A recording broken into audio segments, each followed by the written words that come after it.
దేవుని నామం గాక. మీ అందరికీ వందనాలు. సమిచిన గారికి వందనాలు. పాత నిబంధన గ్రంథం నుంచి మొదటి రాజుల గ్రంథము 11వ అధ్యాయం మొదటి 3 వచనం చదువుకుందాం. మోయాబీయులు, ఎదోమీయులు, అమోనీయులు, సీదోనీయులు, హిత్తీయులు అను జనులు మీ హృదయములను తమ దేవతల తట్టు త్రిప్పుదురు గనుక వారితో సహవాసము చేయకూడదనియు వారి నిమిత్తం సహవాసం చేయనీయకూడదనియు యెహోవా ఇశ్రాయేలుకు సెలవిచ్చి ఉన్నాడు. అయితే రాజైన సొలొమోను ఫరో కుమార్తెను గాక ఆ జనులలో ఇంకా అనేక మంది పరస్త్రీలను మోయించి కామతురత గలవాడి వారిని ఉంచుకొనుచూ వచ్చినాం. అతనికి 700 మంది రాజకుమార్తెలైన భార్యలను 300 మంది పత్నులు కలిగి ఉండిరి. అతని భార్యలు అతని హృదయమును త్రిప్పివేసిరి. దేవుడి వాక్యం దీవించును గాక.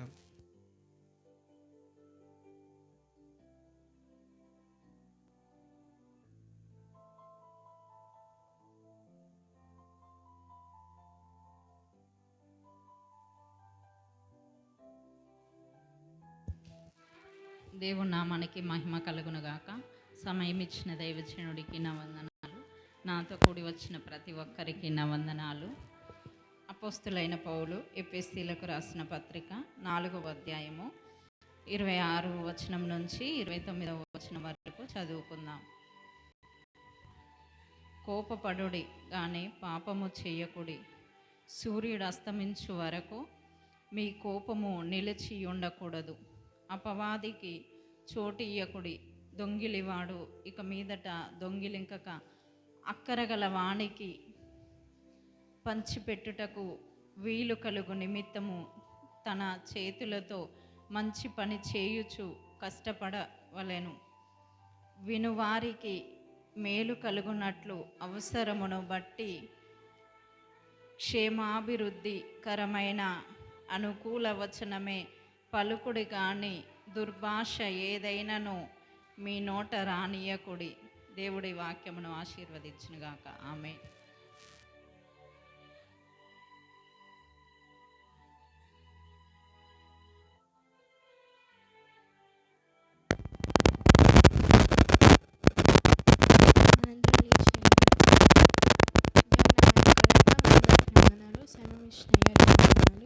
స్వార్థ భాగం నుంచి లూకా సువార్త 21వ అధ్యాయము 34వ వచనం నుంచి 36వ వచనం వరకు చదువుకుందాం.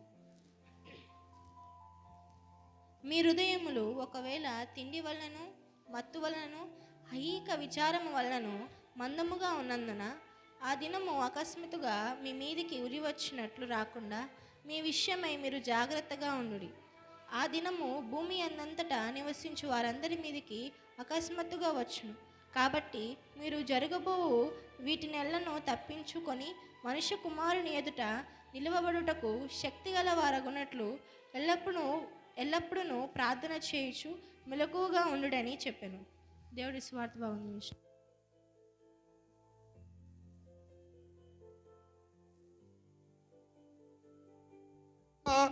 ఆరాధనా నీకే నా బలమా నా కోటా ఆరాధనా నీకే ఆరాధనా ఆరాధనా అబ్బా తండ్రి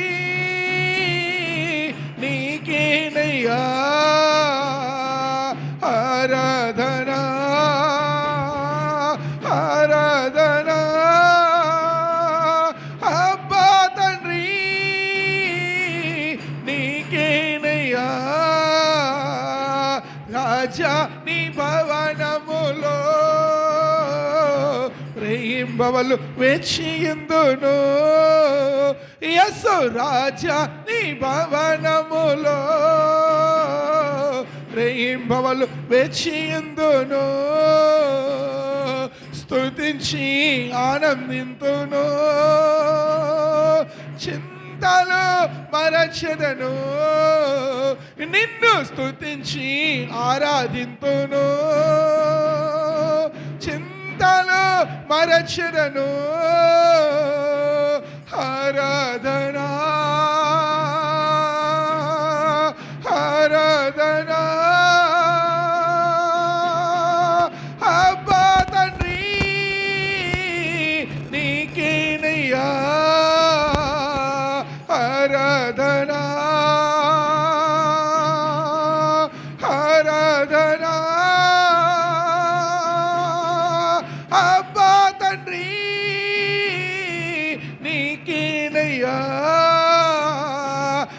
రాజా నీ భవనములో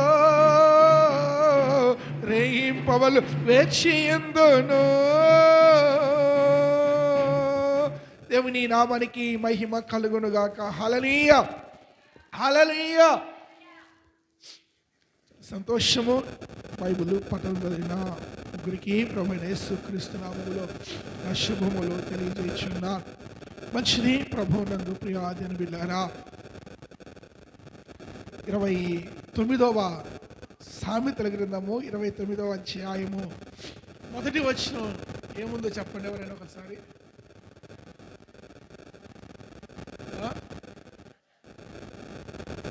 ఎవరును? సామెతల గ్రంథము 29:1 అడిగింది. ఎన్నిసార్లు గద్దించినను లోబడిన వాడు ప్రభువునందు ప్రియాదిన బిడ్డలారా, గడిచిన కొన్ని రోజుల నుంచి పరిశుద్ధాత్మ దేవుడు చక్కగా మనతో మాట్లాడుతున్నాడు అనుకుంటున్నాను. మాట్లాడుతున్నాడు దేవుడు. Praise the lord. Hallelujah, hallelujah. ఏదేమైనా ప్రభు మిమ్మల్ని బహుగా దీవించి ఆశీర్వదించునుగాక. ఆమెను చెప్పరా? వద్దా ఆశీర్వాదాలు? దేవునికి స్తోత్రం. హల్లెలూయా. ఎఫెసీయులకు రాసిన పత్రిక ఈరోజు మన వాక్య ధ్యానం నిమిత్తము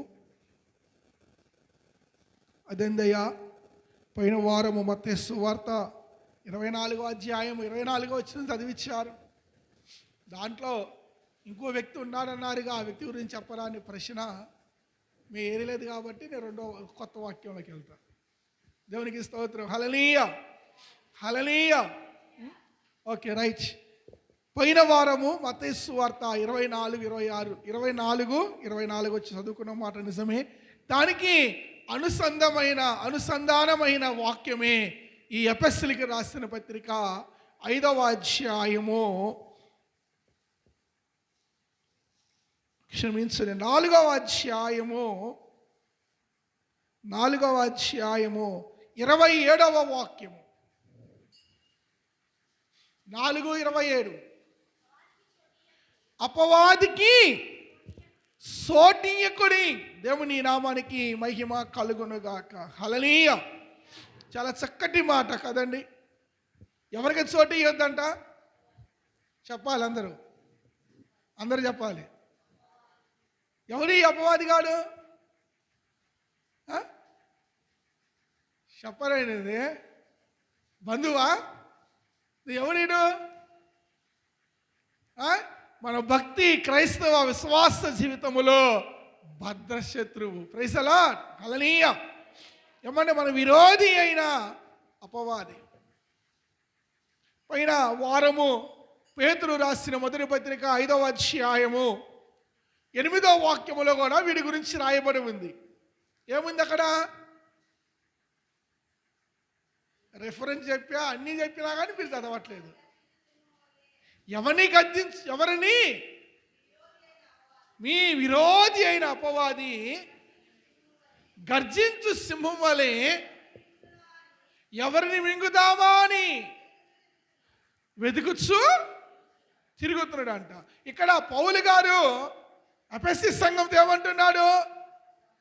ప్రియులారా, ప్రభువునందు ఎఫెసీ సంఘమా, మీ జీవితాలలో ఏ ఒక్క రోజు కానీ, ఏ ఒక్క సందర్భములో కానీ, ఏ ఒక్క క్షణము కానీ, ఏ కార్యక్రమంలో కానీ, లేక మీ మనసులలో కానీ, మీ హృదయాలలో కానీ, మీ బ్రతుకుల్లో కానీ, మీ కుటుంబంలో కానీ ఎప్పుడు కూడా ఎవరికైనా చోటి కానీ ఎవరికి చోటు ఇవ్వద్దంట? అపవాదికి చోటు ఇవ్వద్దు. మిమ్మల్ని ఒక మాటలు కాదని ఆశపడుతున్నా. అపవాది గారు వాడికి వాడే వచ్చి శోధిస్తాడా, లేకపోతే మనం అవకాశం ఇస్తే శోధిస్తాడా? చెప్పాలమ్మా. వాడికి వాడే వస్తాడా మన దగ్గరికి?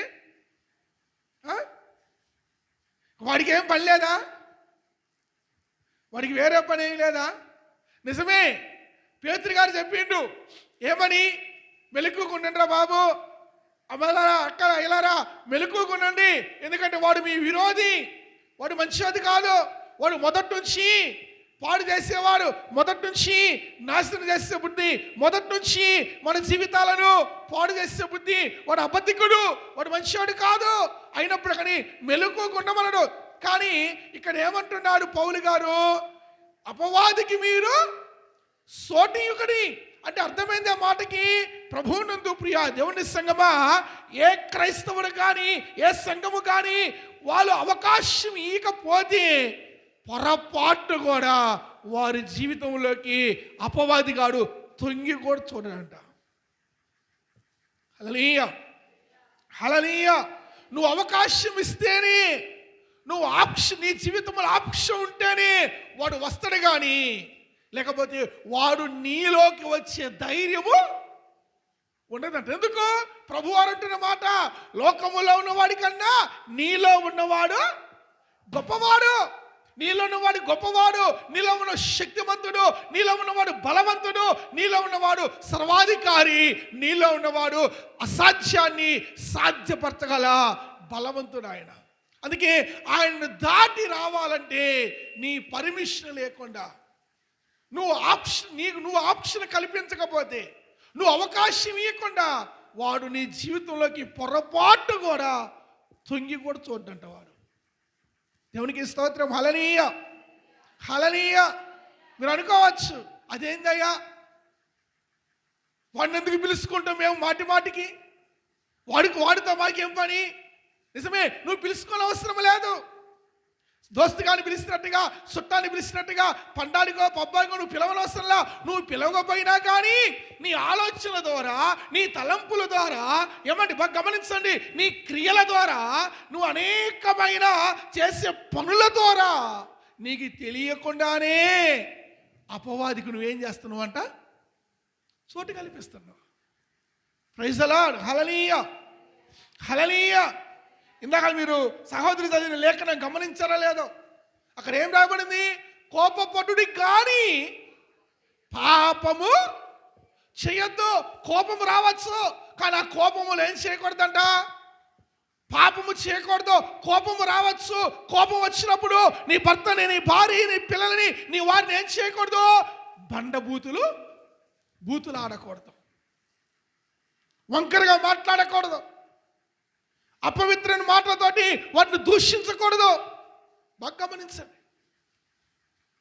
ఒకవేళ కోపం వచ్చినా కానీ అక్కడ రాయబడుతున్న మాట 2వ లైను, సూర్యుడు అస్తమించే లోపు ఆ భార్య భర్తలు కానీ, తండ్రి కూతురు కానీ, లేకపోతే బంధువులు కానీ, స్నేహితులు కానీ, అన్నదమ్ములు కానీ ఏం కావాలంట చెప్పాలి. ఏం కావాలి? సమాధాన పడాలి. హల్లెలూయా, హల్లెలూయా. కూరలో ఉప్పు ఎక్కువయ్యో, కారం ఎక్కువయ్యో, భర్త మీద భార్య, భార్య మీద భర్త కోపం రావచ్చు. లేదా నీ మాట వినకో, లేకపోతే మాట వ్యతిరేకించో, నీకు ఇష్టమైన పని చేసిన కోపం రావచ్చు, తప్పలేదు. ఆ కోపం వచ్చినప్పుడు సాయంత్రం లోపు ఆ భర్త, భార్య ఏం చేయబడాలంట, ఆ తల్లిదండ్రులు, ఆ పిల్లలు ఏం చేయబడాలంట, సమాధానపరచబడాలి. సమాధానపరచబడకపోతే, వాళ్ళు ఏకం కాకపోతే ఆ మరుక్షణమే 3వ వ్యక్తిగా ఎవరవుతారు? వాడు వచ్చి తిష్టేస్తాడు. వాడు వచ్చి చెప్పాలి ఏం వేస్తాడు? తిష్టేస్తాడు. మీ అందరూ తెలుసుగా, ఒక ఇల్లు ఊడ్చి అమర్చి చెప్పాలి ఉండుట చూచి ఎవరు ఇచ్చారంట? చెప్పరండి. ఎవరు ఇచ్చారండి? మీ మామయ్య వచ్చిండా? మా మామయ్య వచ్చిండా? ఎవరు వచ్చారు? వాళ్ళు రమ్మన్నారు అట్లా. ఎవరు వచ్చారు? గట్టి చెప్పాలి. అంతకుముందు ఎవరున్నారో దానికి మించిన 7, అంటే అదే గొప్ప భయంకరం ఉందంటే దుర్మార్గురాలు అయితే దానికి మించిన దుర్మార్గురాలు 7, 6 + 7, మొత్తం 7 + 1 మొత్తం ఎంతమంది? 8 మందిని ఎంట పెట్టుకొని వచ్చినాయి అంట. ఎందుకు? రాయ్ ఈడు పొద్దున కూరలో ఉప్పు ఎక్కువైందని, కారం ఎక్కువైంది వాళ్ళని తిట్టిండ్రా. వాళ్ళ ఆవిడ కూడా మూతి ముడుచుకొని బొంగ మూతి పెట్టుకొని మూల కూస్తుంది. ఇద్దరు మాట్లాడుకోవట్లా. సూర్యుడు అస్తమించిండు, ఒక రోజు అయిపోయిందో, పదరా పద పద బా సమయానుకూలంగా ఉంది. పోయి అంటిలోకి చొరపడదామని వాళ్ళు ఏం చేస్తారంట 1+7 మొత్తం 8 మంది కలిసి సూదికి ఎంత బెజ్జం ఉంటుందండి చెప్పాలి. అమ్మ సూదికి ఎంత బెజ్జం ఉంటుందమ్మా? సూదికి ఉన్న బెజ్జం ఎంత రంధ్రం ఎంత ఉంటుందో అంత రంధ్రం ఉన్న భార్య భర్తల సమస్య 7+8 మంది ఏం చేస్తారంట? ఏం చేస్తారు చెప్పాలి? ఏం చేస్తారు? ఇన్సుమిన్సు వంట దూరేంత రంధ్రాన్ని చేసి వెళ్ళిపోతారు. హల్లెలూయా. అప్పుడు ఎన్ని రాళ్ళు పోడ్చాలి, ఎంత సిమెంట్ వేయాలి బొక్క పోడ్చడానికి? ఫస్ట్ ఎంత ఉంది బొక్క? కంటికి కనిపించినంత బొక్క బూర్చుకోలేక అపవాదికి అవకాశం ఇచ్చి, అపవాదికానికి చోటిచ్చి ఇప్పుడు ఈ భార్య భర్తలు ఏమో చేయబడ్డారు? దూరం చేయబడ్డారు. హల్లెలూయా, హల్లెలూయా. బాగా గమనించండి ప్రియులారా, చిన్న సమస్య ఇప్పుడు ఏమైపోయింది? సామెత ఉంది కదా, స్థితికి గాలివానైనట్టుగా పెద్దదైపోయింది. ఇప్పుడు చెప్పండి, ఇప్పుడు ఈ భార్య భర్తలో అవకాశం ఇచ్చారా, లేకపోతే వాళ్ళకి ఏం పని లేక ఆ 8 మంది ఆ ఇంట్లోకి వచ్చారా? చెప్పాలి. ఎవరిచ్చారు అవకాశం అమ్మా? ఎవరిచ్చారు అవకాశం? వాళ్ళే ఇచ్చారు. అదేం రాలేదు. అది రావాలంటే ఫస్ట్ నువ్వు అవకాశం ఇవ్వాలి. దేవునికి స్తోత్రము కలుగును గాక. హల్లెలూయా. ఈరోజు క్రైస్తవ సమూహము, క్రైస్తవ సంఘము, క్రైస్తవ బిడ్డలు, క్రైస్తవ సేవకులు తెలియకుండానే అపవాదికి చోటిచ్చి, తెలియకుండానే అపవాదిని ఇంట్లోకి రప్పించుకొని, తెలియకుండానే అపవాదిని మా ఇంట్లోకి ఆహ్వానించుకొని జీవితాలు శూన్యము చేసుకుంటున్నారు. దేవుని ఆశీర్వాదాలని చేతులారా పోగొట్టుకుంటున్నారు. దేవుని కృపను చేతులారా దూరం చేసుకుంటున్నారు. దేవుడిచ్చే మేలులను చేతులారా ఎడము చేసుకుంటున్నారు. కారణం తెలియకుండానే, నీకు తెలియకుండానే అపవాది గారికి చోటిచ్చి నీ మధ్యలోకి, నీ భర్త నీ మధ్యలోకి, నీ భార్య నీ మధ్యలోకి, నీ పిల్లలు నీ మధ్యలోకి అపవాదిని తీసుకొని వస్తున్నావు. కానీ ప్రభు వారు అంటున్న మాట, ఎఫెసీయులకు రాసిన పత్రిక 4వ అధ్యాయము 27వ వచనము, అపవాదికి చోటియకుడి. సంసోన్ ఎవరికి చోటు ఇచ్చాడు చెప్పండి? చెప్పాలి. ఎవరికి ఇచ్చిండండి?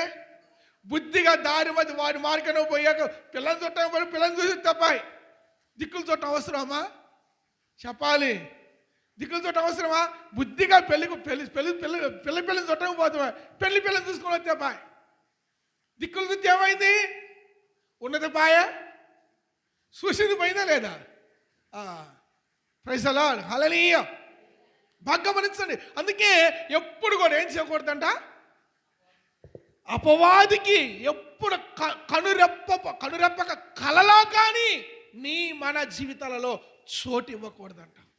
అందుకే పౌలు గారు అంటున్నాడు, అపవాదికి చోటు ఇయ్యకుడి. సంసోన్ గారు చోటిచ్చి జీవితాన్ని ఏం చేసుకున్నాడు?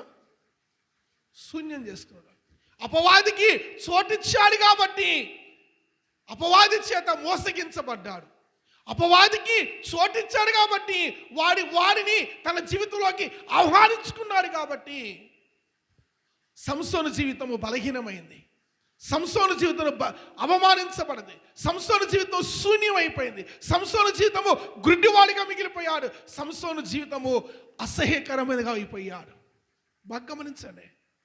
అపవాదికి చోటిస్తే ఆశీర్వాదాలు కాదుగా, పొందుకున్న ఆశీర్వాదాలు కూడా ఏమైపోతాయి అంట? పోగొట్టుకుంటాం. సంసోను శక్తిని పొందుకున్నాడు, బలాన్ని పొందుకున్నాడు, అభిషేకాన్ని పొందుకున్నాడు. ఎక్కడలేని ఉన్నతమైన కృపను ఆయన మీద దిగి వచ్చింది. ఎప్పుడైతే అపవాదికి చోటిచ్చాడో అంతకుముందు పొందుకున్న అన్నిటినీ ఏం చేయబడ్డాడు? పోగొట్టుకున్నాడు. ఈరోజు చాలామంది అనుకుంటారు, నా మీద కృప, దేవుని కృప ఉందిలే, దేవుని దయ ఉందిలే. తప్పండి, పప్పులో కాలేస్తున్నారు. నువ్వు అపవాదికి ఎప్పుడైతే చోటిస్తున్నావో, ఎప్పుడైతే మన జీవితంలో తెలియకుండానే మన కుటుంబంలోకి అపవాదిని ఆహ్వానిస్తున్నామో, రావాల్సిన ఆశీర్వాదాలని, అంతకుముందు పొందుకున్న ఆశీర్వాదాలను, కృపను చేతులారా పోగొట్టుకుంటున్నారు. అందుకే ప్రభువారు అంటున్న మాట, సాధ్యమైతే ఏర్పరచబడిన వారిని కూడా, మీరు చదివారుగా మత్తయి సువార్త 23:24 సాధ్యమైతే ఏర్పరచబడిన వారిని కూడా వాడు ఏం చేస్తాడంట? ఎప్పుడు మోసగిస్తాడమ్మా? నువ్వు చోటిచ్చినప్పుడు. గుర్తుపెట్టుకోండి, నువ్వు చోటిచ్చినప్పుడు, నువ్వు అవకాశం ఇచ్చినప్పుడు, నీ జీవితంలో ఆప్షన్ ఇచ్చినప్పుడు వాడు నీ జీవితంలోకి వచ్చేస్తాడు. సంసోను అందుకే ఆగమైపోయాడు. మరొక వ్యక్తిని మీకు చెప్పాను, రెండో వ్యక్తిని జ్ఞాపకం చేస్తాను, తప్పకుండా జ్ఞాపకం చేస్తా. చూడండి దయచేసి, మీరు చదివిన పరిశుద్ధ గ్రంథ బైబిల్ పట్టణములో నుంచి మొదటి రాజుల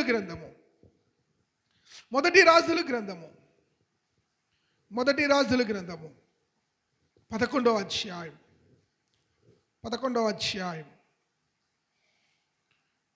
అధ్యాయం మొదటి వచనం నుంచి.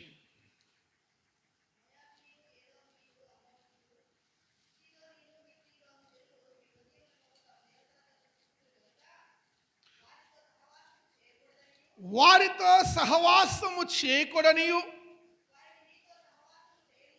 వారు మీతో సహవాసము చేయకూడదనియు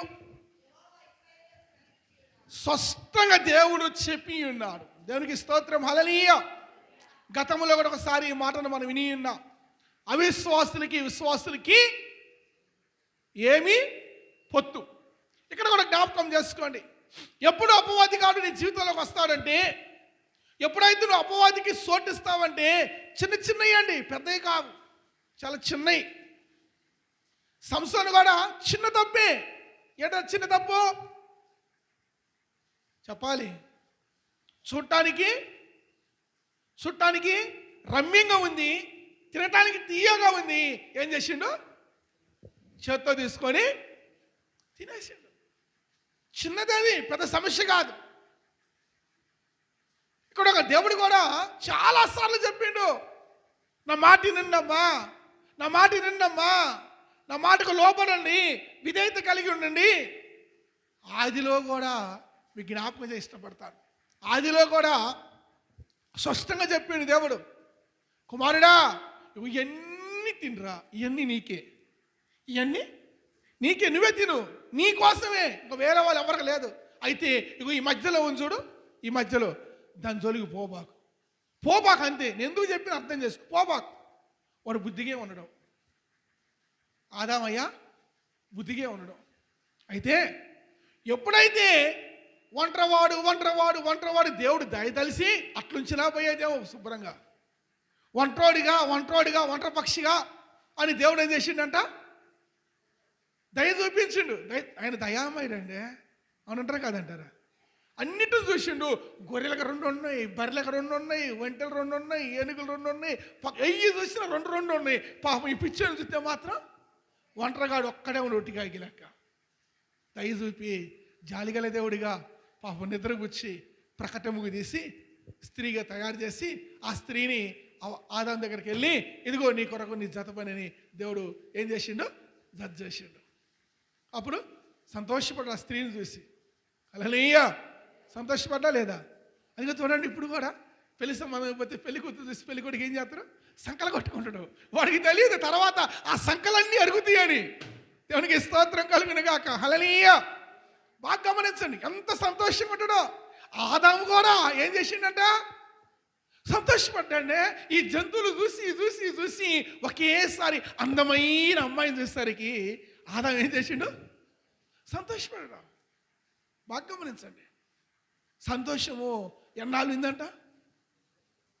కొన్ని రోజులు గుండో తెలియదు, ఒక నెల కూడా ఉందో లేదో తెలియదు నాకైతే. బాగా గమనించండి. సరే జత చేశాక ఆమెతో కూడా చెప్పిండు, అవమ్మా ఓ బుద్ధి గలవమ్మా, ఇదిగో నీ భర్తతో కలిసి ఈ తోటంతా ఆడుకోండి, తోటంతా మీదే, చక్కగా ఆడుకోండి, సంతోషించండి, స్తుతించండి, గణపరచండి. నేను సాయంత్రం పూట రోజు వస్తాను, నేను వచ్చే సమయానికి సాయంత్రం మీరు అక్కడ ఉండండి అంటే అనడా లేదా? ఆదికాండము 3వ అధ్యాయము 8వ వాక్యంలో మాట ఉంటుంది. చదువుదాం ఒకసారి. ఆదికాండము 3వ అధ్యాయము 8వ వాక్యము. ఎప్పుడు దేవుడు వాళ్ళ దగ్గరికి వచ్చేవాడంట? సల్లబూటను చాలు, ప్రతిరోజు సల్లబూట వచ్చేవాడు, ముచ్చటించేవాడంట. అదేనండి, అప్పుడప్పుడు మా శారము పని లేకపోతే ఆ చికెన్ షాప్ దగ్గర కూర్చొని ముచ్చట్లు పెట్టదు, అలా అన్నమాట. అంటే ఉదాహరణ చెప్పాను నేను, అంతే ఉదాహరణ. లేకపోతే మా అన్నాన్ని తీసుకో, పనంతా అయిందనుకో, ఆ ఇంటి పక్కన వాళ్ళ దగ్గర మెట్ల దగ్గర కూర్చొని నిలబడి ముచ్చట్లు చెబుతాడు. అది ఎగ్జాంపుల్ మీకు చెప్పి ఉదాహరణ. ప్రైజ్ ది లార్డ్, హల్లెలూయా. ఎవరైనా సహజం, కాసేపు కాలక్షేపం మాట్లాడుకుంటారు, నేను తప్పని చెప్పట్లా. అయితే అలా వీళ్ళు కూడా ఏం చేసేవాళ్ళంట? సాయంత్రం సరికి ప్రభు అయిన దేవుడు అవ్వాద ముగ్గురు కలిసి ముచ్చట్లు పెట్టుకొని సంతోషపడి ఆనందపడేవాళ్ళంట. అవునా కాదా? ఆ సమయానికి రావాల్సిన అవ్వ ఆ రోజు ఏమైపోయింది? రాక ఎక్కడుందంట? చెట్ల చాటున దాక్కుంది. హల్లెలూయా. ఆయన వచ్చి అడిగిండా లేదా? నా ప్రియమైన కుమారుడా ఆదామా నువ్వెక్కడా? 3:9 ఉంటుంది. ఆదామా నువ్వెక్కడా? బాగా గమనించండి. ఆదామా నువ్వెక్కడా? సంగమా నువ్వెక్కడా? సహోదరి సహోదరుడా ఆత్మీయతలో నువ్వెక్కడా? దేవుని విషయంలో నువ్వు ఎక్కడున్నావు అంటే ఆదాం అంటాడు, అయ్యా ఇదిగో నేను చెట్ల చాట్ల దాగుకుంటేనే. బాగా గమనించండి. ప్రభువునందు ప్రియమైన దేవుడు, అపవాది ఎప్పుడు నీ దగ్గరకు వస్తాడంటే వారిద్దరూ కలిసి ఉన్నంత సేపు అవ్వ దగ్గరికి అపవాదిగాడు రాలేదు. ఎప్పుడైతే ఆదాముని విడిచి దేవుని సన్నిధిని విడిచి ఒంటరిగా అలా అలా అలా గాలికి, దేనికంట చెప్పాలి, దేనికి అలవాటైంది? చల్లటి గాలికి అండి. ప్రైజ్ ది లార్డ్, హల్లెలూయా. చల్లటి గాలికి అలా తిరుగుదా ఉంది. తిరగటం తప్పు కాదు, తిరగాలి కానీ తిరుగుబోతు కాకూడదు. ప్రైజ్ ది లార్డ్, హల్లెలూయా. తినాలి కానీ తిండిపోటు తాకూడదు. బాగా గమనించండి. ప్రభువునందు ప్రియాజన బిడ్డలారా, ఎక్కడ తిరగాలి అక్కడ వరకే తిరుగు, అంతేగాని ఇదే సందని గాసిద్ది లెక్క ఊరిమే పని తిరగకూడదండి. ఈ అవ్వం ఏం చేసింది? అవకాశం దొరికింది కానీ ఎప్పుడు పొద్దుకులు ఈడేనా ఒక్కడేనా ఇంకెవరు ఆ ఉద్దేశం తిరిగిందో ఏమో నాకు తెలియదు. పొద్దుగూకులు ఈ బాధామేనా ఇంకెవరు ఒక మాట మాట్లాడి ఎవరికి ఆనరా అట్లా అని ఇంకెవరైనా కనపడతారని మనం ఏం చేసిందంట? అలా అలా అలా అలా తిరిగి వచ్చిందంట. అవకాశం దొరికిందా లేదా? అవకాశం కోసం ఎవరు చూస్తున్నారు? గుంట దగ్గర నక్కలక్క. మీరు చదివారుగా పేతురు రాసిన 1వ పత్రిక 5వ అధ్యాయం 8వ వాక్యము, ఎవరిని మింగుదామా? అది తోట చుట్టే తిరుగుతుంది. బాగా గమనించండి. అది ఎక్కడ తిరుగుతుంది? తోట చుట్టే. ఈ రోజు నీ ఇంటి చుట్టూ, నీ చుట్టూ, నీ పిల్లల చుట్టూ, నీ సంఘం చుట్టూ, నీ కుటుంబం చుట్టూ తిరిగినట్టుగా ఆ రోజు ఏదో తోట చుట్టూ తిరుగుతుందంట. ఎప్పుడైతే అవ్వము బయటకు వచ్చిద్దా, ఆదాం బయటకు వస్తాడా, దొరుకుతారా, గుటుక్కుని మింగుదామని పాపం బలహీనురాలు. అందుకే బైబిల్ చెబుతున్న మాట, స్త్రీ బలహీనమైన ఘటం అంట. ఏ ఘటము? బలహీనమైన ఘటము. అయితే ఈ బలహీనమైన స్త్రీ అయిన అవ్వమ్మ ఏం చేసింది? బయటకు వచ్చేసింది. అపవాదికి చోటిస్తే వాడు మన జీవితాన్ని శూన్యం చేస్తాడు. అపవాదికి చోటిస్తే నీ కుటుంబాన్ని పాడు చేస్తాడు. అపవాదికి అవకాశం ఇస్తే మన జీవితము చీకటమైపోయింది. గుర్తుపెట్టుకోండి. అవ్వమ్మ అప్పటి వరకు సంతోషంగా ఉంది, అప్పటి వరకు శ్రమ తెలియదు, అప్పటి వరకు బాధ తెలియదు, అప్పటి వరకు అవమానము తెలియదు, అప్పటి వరకు చెమటోచ్చటము తెలియదు, అప్పటి వరకు కన్నీళ్ళు విడిచడం తెలియదు. ఎందుకంటే అప్పటి వరకు దేవునితోనూ తన భర్తతోనూ కలిసి ఉన్నది కాబట్టి. ఎప్పుడైతే భర్తను దేవుని సన్నిధిని భర్త విడిచి ఇప్పుడు సంఘము క్రీస్తు అనే భర్తను విడిచి, క్రైస్తవుడు క్రీస్తు అనే భర్తను విడిచి ఏం చేస్తున్నారంట? అలా అలా అలా చల్లటి గాలికి తిరగటానికి ప్రయత్నం చేస్తున్నారు. హల్లెలూయా, హల్లెలూయా, హల్లెలూయా. ఒక్కసారిగా పర్వాలేదులే, పొద్దాకులు ఎక్కడ కూర్చుంటున్నా కాళ్ళన్నీ నొప్పులు తీస్తున్నాయి, అలా తిరిగి వస్తా అనుకుందేమో తెలియదు. ప్రియులారా, నువ్వు అక్కడే నిలిచి ఉంటే ఏ నొప్పి నీకు లేదు. నువ్వు అక్కడే ఉన్నంత సేపు ఏ బాధ నీకు లేదు. నీ భర్తతో ఉన్నంత సేపు సంతోషము, ఆనందము, ఏమంటే సమృద్ధి తప్ప వేరేది నీకు లేదు. ఎప్పుడైతే భర్తను విడిచి, అనగా క్రీస్తు అయిన సంఘము తన భర్త అయిన క్రీస్తుని విడిచి, విశ్వాసి తన భర్త అయిన క్రీస్తుని విడిచి ప్రక్కకి వెళతాడో, నువ్వు అడుగు పెట్టకముందే వాడు పక్కనే ఉండడం, చాలామందికి ఈ చిన్న విషయము తెలియక, ఏం కాదులేండి, నాకు తెలియదా,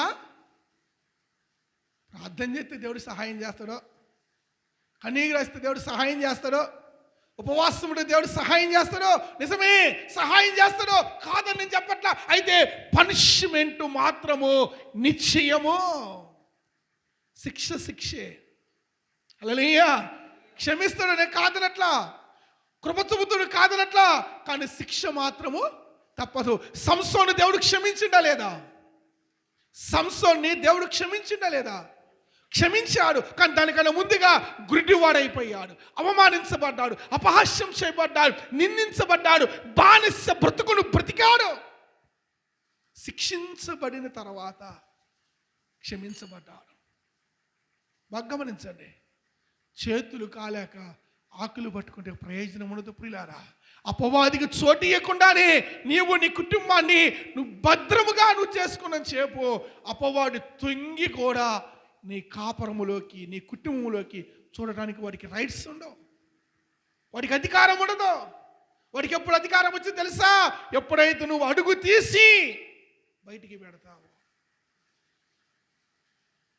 అవ్వమ్మ ఎప్పుడైతే తోట విడిచి బయటకు వచ్చిందో, భర్తను విడిచి బయటకు వచ్చిందో, భర్తను విడిచి 4 అడుగులు బయటికి వేసిందో, వెంటనే పొంచి ఉన్న గుంట దగ్గర నక్కల పొంచి ఉన్న అపవాదిగాడు వెంటనే పెద్ద బాణాన్ని వేసేసిండు.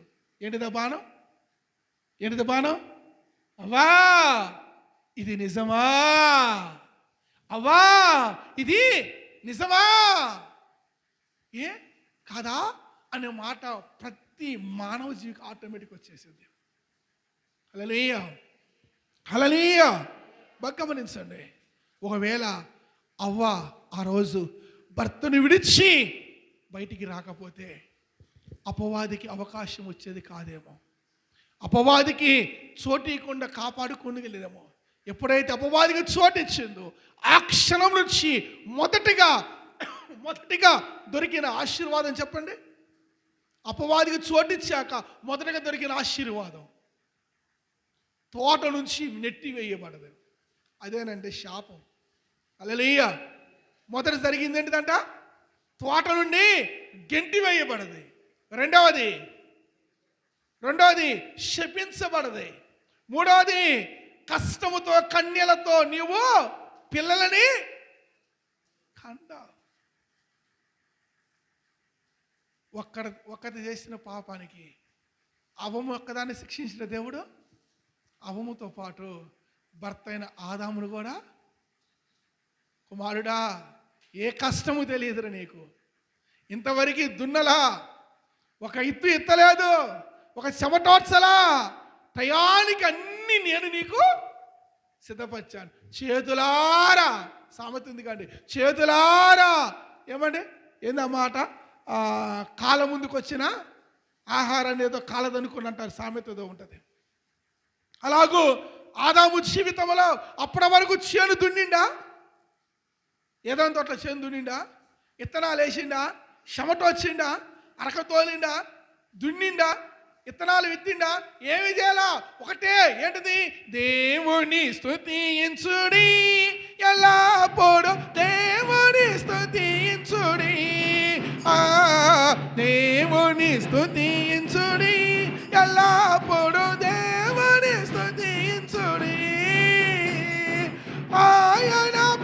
పరిశుద్ధ ఆలయమందు, ఆయన పరిశుద్ధ ఆలయమందు, ఆయన సన్నిధిలో,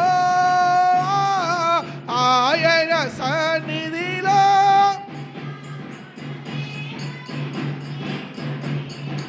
ఆమేన్, ఆమేన్.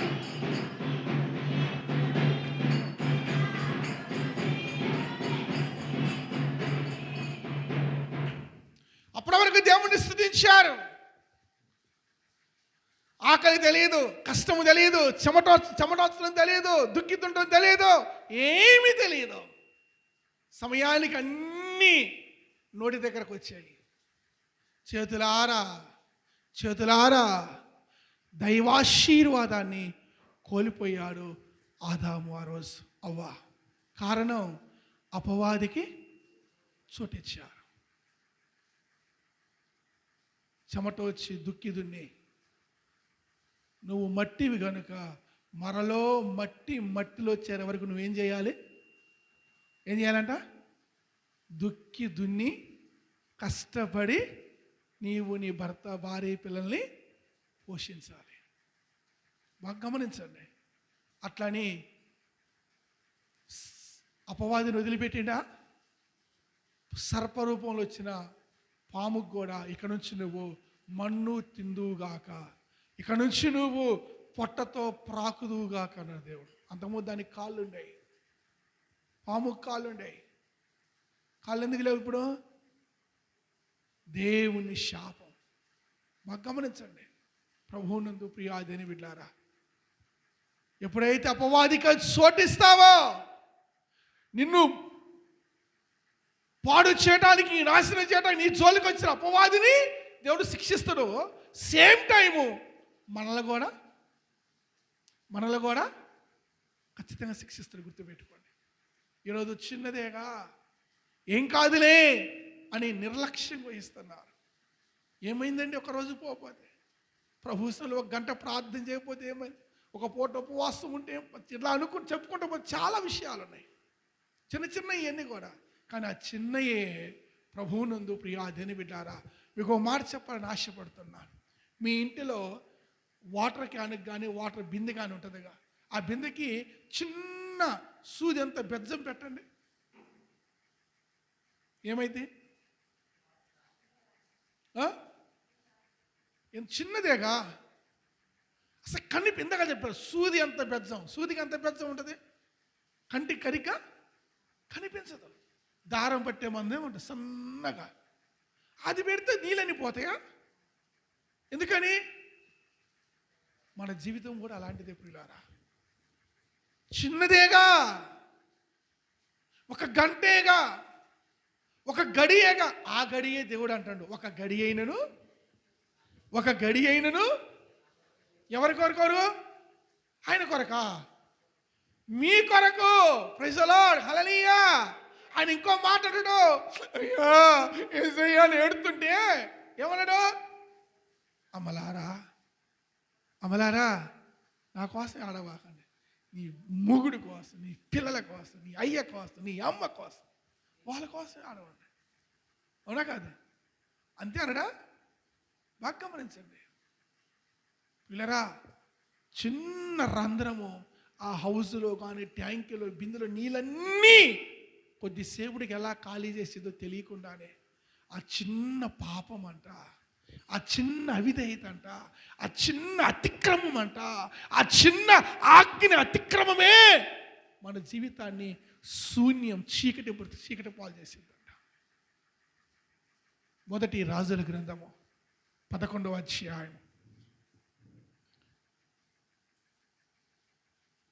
వారితో సహవాసము చేయకూడదని, వారిని మీతో సహవాసము చేయకూడదని యెహోవా ఇశ్రాయేలుకు సెలవిచ్చినారు. అయితే రాజైన సొలొమోను ఫరో కుమార్తెను గాక ఆ జనులలో ఇంకా అనేక మంది పరస్త్రీలను మోహించి కామాతురకు కలవాడై వారిని ఉంచుకొనుచు వచ్చెను. అతడు 700 మంది రాజకుమార్తెలైన భార్యలను 300 మంది ఉపపత్నులను కలిగి ఉండిరి. ప్రైజ్ ది లార్డ్, హల్లెలూయా. మహాజ్ఞాని ప్రపంచం మొత్తము బైబిల్ చెబుతున్న మాట, యేసు ప్రభు తర్వాత మహాజ్ఞాని ఎవరంటే ఒకే ఒక వ్యక్తి, the king of Solomon. Praise the lord, హల్లెలూయా.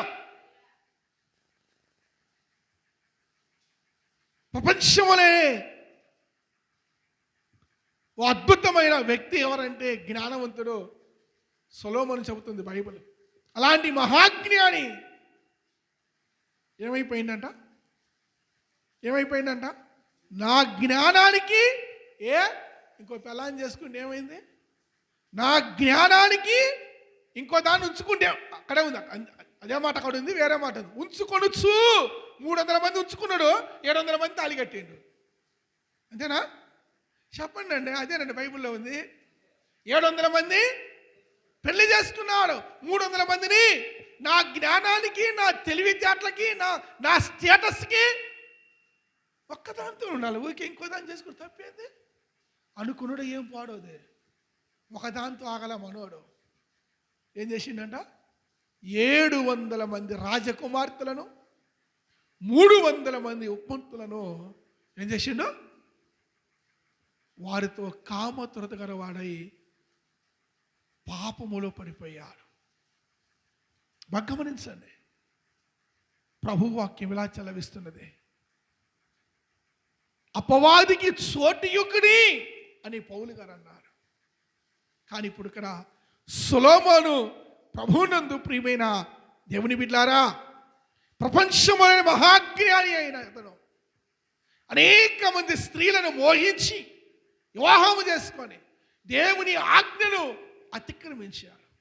ఎందుకంటే నేను జ్ఞానవంతుణ్ణి, నేను ధారాళంగా వాక్యం చెబుతాను, నేను ధారాళంగా ప్రార్థన చేస్తాను, నేను ధారాళంగా పాటలు పాడతాను, నేను ధారాళంగా దేవుని కోసం ఏదైనా చేస్తాను, నాకు అన్నీ తెలుసు. ఈ చిన్న ఇగో ఏమైపోయిందంటే, అహం ఏమైపోయిందంటే, అదే సొలొమోను అంటున్న మాట ఏం తెలుసా? పడిపోటుకు ముందు ఏం నడిచిద్దంట? పడిపోటుకు ముందు గర్వము అహంకార మనస్సు నడిచిద్దంట. సామెతల గ్రంథం ఉంటుంది. 3000 సామెతలు రాసిండు ఆయన. ఎన్ని సామెతలు? 3000 సామెతలు, 1005 కీర్తనలు రాసిన మహాజ్ఞాని ఆయన సొలొమోను సైతము కూడా ఎవరికి చోటు ఇచ్చిండంట? ఎవరికి చోటు ఇచ్చిండమ్మా? అపవాదికి చోటు ఇచ్చిండు. ఎంతగా చోటు ఇచ్చారు తెలుసా? భార్యలను పెళ్లి చేసుకోవటమే కాదు, వివాహం చేసుకోవటమే కాదు, స్త్రీలను, అనేక మంది స్త్రీలను వారితో కలిసి సహవాసం చేశాడు. వారి దేవతలను బలర్పించటము, వారి దేవతల కొరకు బలిపీఠాలు కట్టించాడు. బలిపీఠాలు కట్టిన ఆగలేదు, అంతటితో చివరికి ఆ బలిపీఠాల దగ్గర నైవేద్యాన్ని కూడా మనోడు ఆరగించాడు. చివరికి సొలొమోను జీవితము శూన్యమైపోయింది. రాజ్యమే చెల్లా చెదరైపోయింది. ఏమైపోయింది? అప్పటి వరకు 12 గోత్రాలు ఒక్క రాజే పరిపాలించొచ్చిండు, ఒక్క రాజే పరిపాలించుకొచ్చిండు. ఎప్పుడైతే సొలొమోను తన జీవితంలో అపవాదికి చోటిచ్చాడో, ఇశ్రాయేలు అనే రాజ్యము, ఇశ్రాయేలు అనే దేశము, ఏమండి 12 గోత్రాలు కొన్న ఆ దేశము, ఆ ప్రజలంట సొలొమోను అపవాదికి చోటిచ్చిన కారణం బట్టి దేవుడు 10 గోత్రాల వారిని ఏం చేసిండు? అన్నిటికీ అప్పగెప్పిండు. ఒక్క గోత్రము లేవి గోత్రం, అంటే దేవుని సేవ చేసే యాజక గోత్రం, దాని దేంట్లో కలపలేదు. మిగిలిన ఒక గోత్రం అనగా యూదా గోత్రము. ఆ యూదా గోత్రం మాత్రము తన ప్రియుడు, తన ఇష్ట కుమారుడైన దావీదు నిమిత్తము, దావీదుకి ఇచ్చిన వాగ్దానము కొరకు, దావీదుతో చేసిన ప్రామిస్ మాట ఇచ్చాడుగా, ఆ మాట కొరకు దావీదు తరతరాలు కొరకు ఒక గోత్రము దావీదు కోసం ఏం చేసిండంట?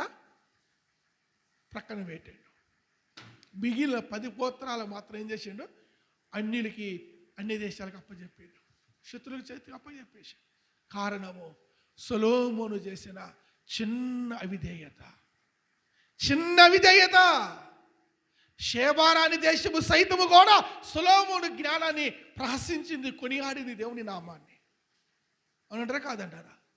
అలాంటి సొలొమోను చిన్న అవిధేయత. ఏంటిది అవిధేయత? అన్యులతో సహవాసము చేయకూడదు. అన్ని స్త్రీలను వివాహము చేసుకోకూడదు. నేను చాలాసార్లు ఎప్పటికీ చెబుతా, ఒక క్రైస్తవుని కులం ఏదైనా కావచ్చు, కులం జొలిగిపోవద్దు దయచేసి. క్రైస్తవుడా సంతోషంగా వివాహముడు, ఆ కుటుంబం సంతోషంగా ఉంటుంది. అట్లనే కట్నం ఎక్కువ వస్తుందని, చదువుకున్నాడని, ఉద్యోగస్తుడని, ఎర్రగా బుర్రగా ఉన్నదని చేతులారా ఆ పిల్లవాడి జీవితం, ఆ పిల్ల జీవితము పాడు చేస్తారు చాలామంది ఈరోజు క్రైస్తవ బిడ్డలు, తల్లిదండ్రులు, సేవకులు సైతము కూడా. హల్లెలూయా, హల్లెలూయా. ప్రభువునందు ప్రియ దేని బిడ్డలారా, అందుకే ప్రభువారు అపొస్తలుల పౌలు అంటున్న మాట చూడండి దయచేసి హెబ్రీయులకు రాసిన పత్రిక 10వ అధ్యాయం, దానికన్నా ముందుగా ఎఫెసీయులకు రాసిన పత్రిక 5వ అధ్యాయం, ఎఫెసీయులకు రాసిన పత్రిక 5వ అధ్యాయం 18-19 వాక్యాలు. మరియు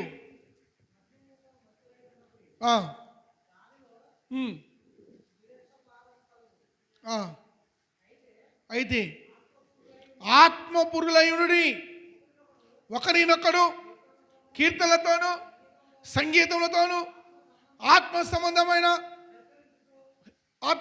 పాటలతోనూ హెచ్చరించుచు మీ హృదయములలో ప్రభువును గురించి పాడుచు కీర్తించుచు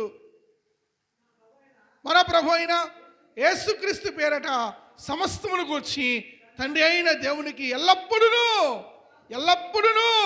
కృతజ్ఞతాస్తుతులు చెల్లించుచు క్రీస్తునందలి భయముతో ఒకనినొకడు ఎల్లప్పుడూ, బాగా గుర్తుంచుకుని, ఎల్లప్పుడూ అంటే ప్రతి క్షణము అనుక్షణము సేవకుడైన, బిషప్ అయిన, సంఘ పెద్దనైన, విశ్వాసులైన అపవాదికి చోటు ఇవ్వకుండా, అపవాది ఉచ్చులో పడకుండా, అపవాదిని జోలికి రాకుండా, అపవాదిని కుటుంబం జోలికి రాకుండా, అపవాదిని పిల్లల జోలికి రాకుండా ఉండాలి అంటే నువ్వు చేయవలసిన ప్రధానమైన పని సమయము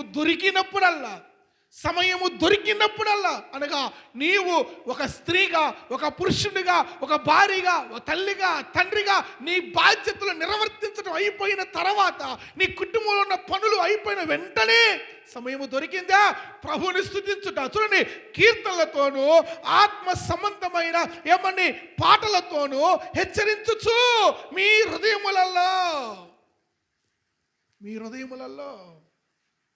ప్రభువుని గూర్చి పాడుచు కీర్తించుచు ఎల్లప్పుడూ.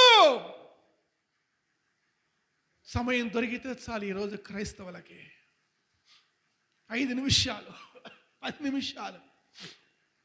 ఒకప్పుడు బాగా ప్రార్థించిన వారు సైతం, ఒకప్పుడు సమయం దొరికితే చాలు నేను ప్రభువుని స్తుతించాలి, ఒకప్పుడు సమయం దొరికితే చాలు నేను బైబిల్ చదవాలి, ఒకప్పుడు సమయం దొరికితే చాలు నేను ప్రభుని కొనియాడాలి అన్న క్రైస్తవులు, ముదిరిపోయిన క్రైస్తవులు సైతము ఈరోజు అదే సమయం దేవుడు ధారాళంగా ఇస్తుంటే ఆ సమయాన్ని వ్యర్థమైన వాటి కోసము ఉపయోగిస్తున్నారు.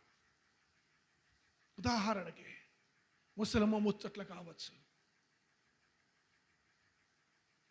అక్కడ ఇక్కడ కూర్చొని వ్యర్థమైన వాటి గురించి డిస్కషన్లు, పొద్దుపోని ముచ్చట్లు, లేకపోతే ఈ మధ్య వచ్చిందిగా సెల్ ఫోన్.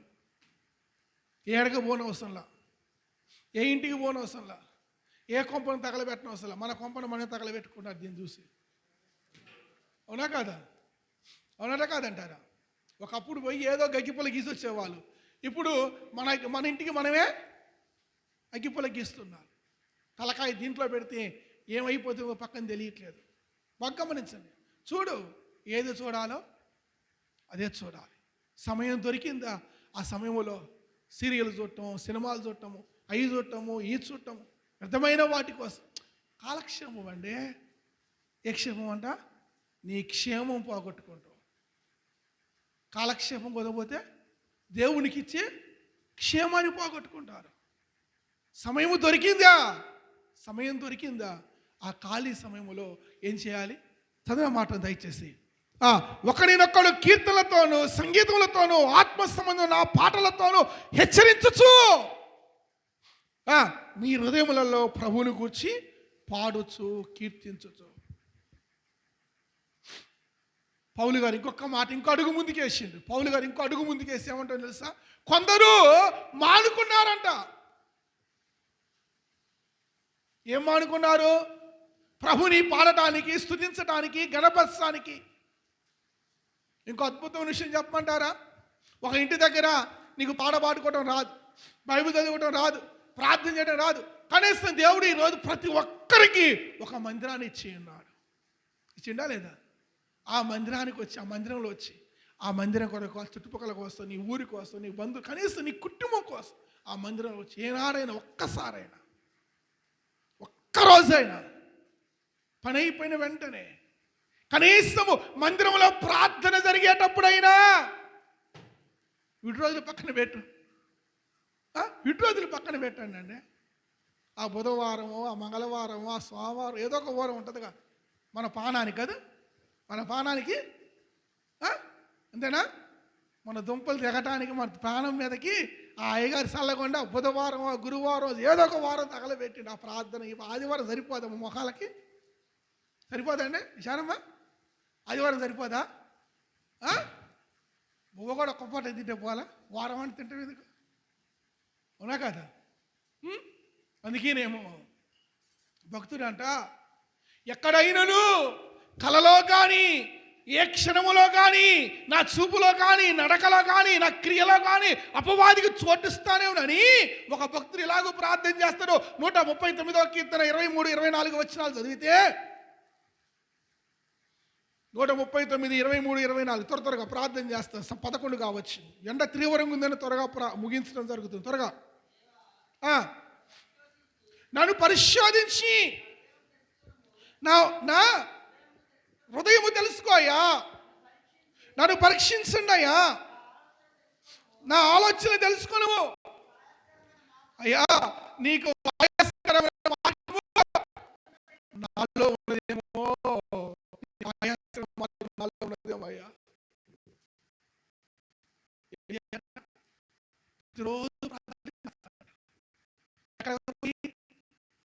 రాజసింహాసం మీద కూర్చోనా?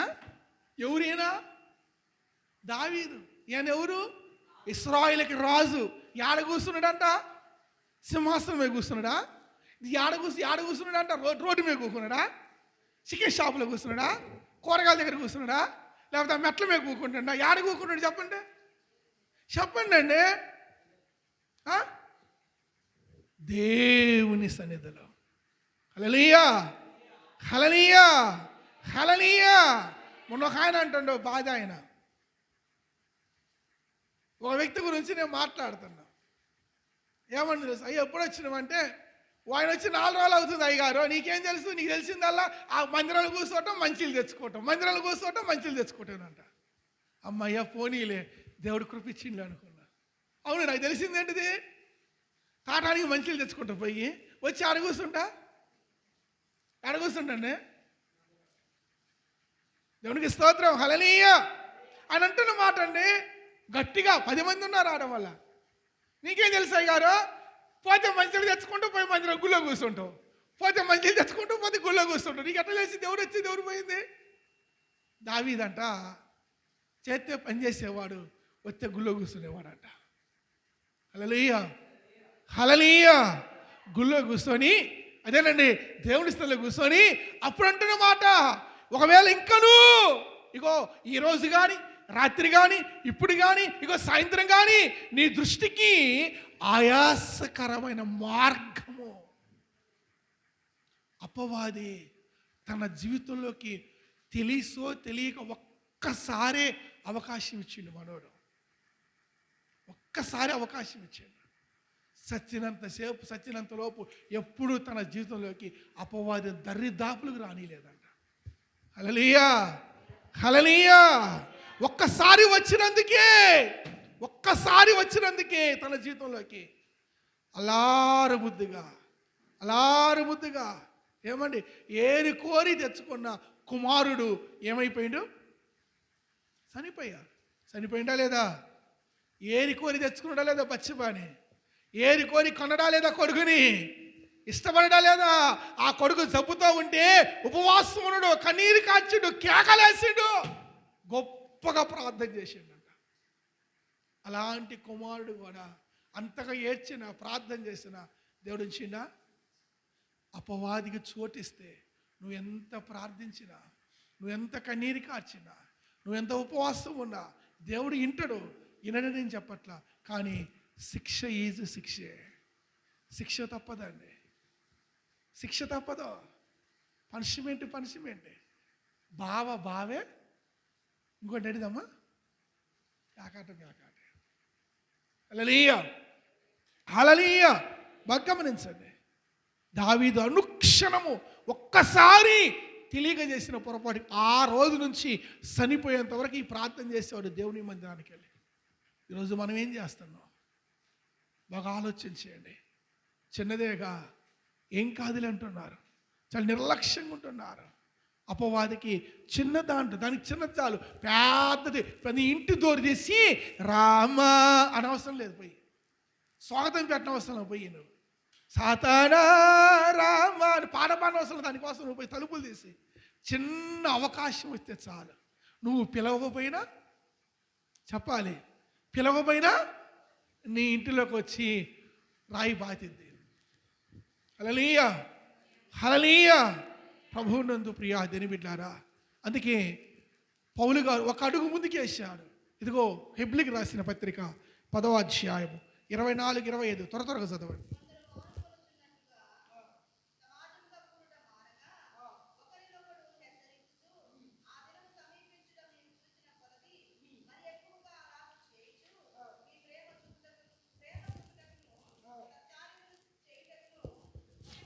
చాలు. ఏం చేయాలంట?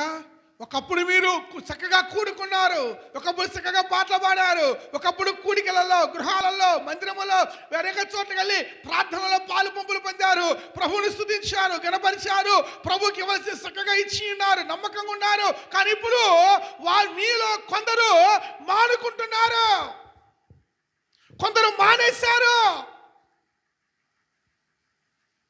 అయితే మీరు అలా ఉండకూడదు. మరి ఎక్కువగా, అక్కడ ఏం రాబోయింది? మరి ఎక్కువగా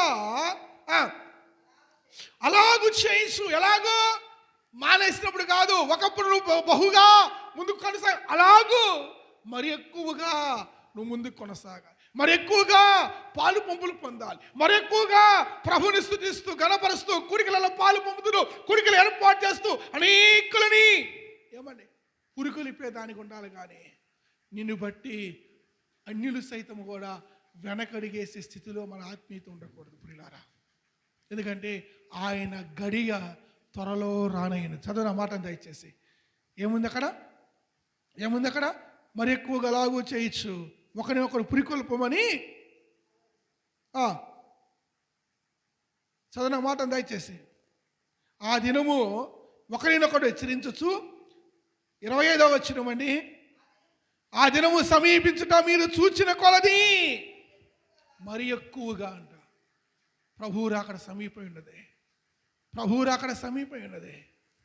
గడిచిన దానికంటే, గడిచిన రోజు కంటే మరి ఎక్కువగా దావీదు అలానే ప్రార్థన చేసేవాడు, దావీదు దేవుని గణపరిచేవాడు, దావీదు దేవుని ఆరాధించేవాడు. ఆయన తెలుసు ఆయన ఎంతగా ప్రభువుని గణపరిచాడు, ఆయన ఎంతగా ప్రభువుని కొనియాడాడో బైబిల్ గ్రంథంలో అనేక చోట రాయబడి ఉంది. పిల్లరా, చిన్నదే కానీ సంసోను అపవాదికి చోటిచ్చి జీవితాన్ని చీకటిమయం చేసుకున్నాడు. చిన్నదే కానీ సొలొమోను తన జీవితంలో అపవాదికి చోటిచ్చి తన జీవితాన్ని శూన్యం చేసుకున్నాడు. చిన్నదే కానీ హవ్వమ్మ అపవాదికి చోటిచ్చి బయటికి గెంటి వేయబడది ఏదో తోట నుంచి ఉదయకాల వేళలో.